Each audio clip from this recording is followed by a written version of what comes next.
আসসালামু আলাইকুম রহমতুল্লাহ বরকাতুহ। আপনারা যারা তুর্কির ডিজাইনের মধ্যে নেকলেস সিস্টেমের হালকা হাফ সাইডের মধ্যে নিতে চান, এটা নতুন আসছে তুর্কির 22 ক্যারেট নতুন ডিজাইনের তুর্কির নেকলেস সিস্টেমের চেনের উপর আর কি, হালকা পাতলা 20-25 গ্রামের মধ্যে আসে এগুলি। যারা পছন্দ করেন ভিডিওটা দেখেন, পছন্দ হলে আমাদের দোকানে চলে আসেন। আমাদের পোয়াদাল হলে যে দোকানে পাওয়া যাবে এগুলো 22 ক্যারেটের এগুলো রিজনেবল প্রাইস।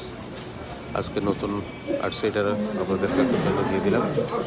কাদের কেমন লাগে আপনারা কমেন্টস করে জানাবেন, আর ভালো লাগলে আপনারা লাইক দিয়েন, সাবস্ক্রাইব করেন। সাবস্ক্রাইব করলে আপনার সাবস্ক্রাইব করে বেলা করে দিলে আপনাদের নোটিফিকেশনের নতুন যেগুলি আপলোড দেবো সবগুলি পেয়ে যাবেন। আল্লাহ হাফেজ, ভালো থাকেন। লাগাইছে অলরেডি খেয়াল করেন না।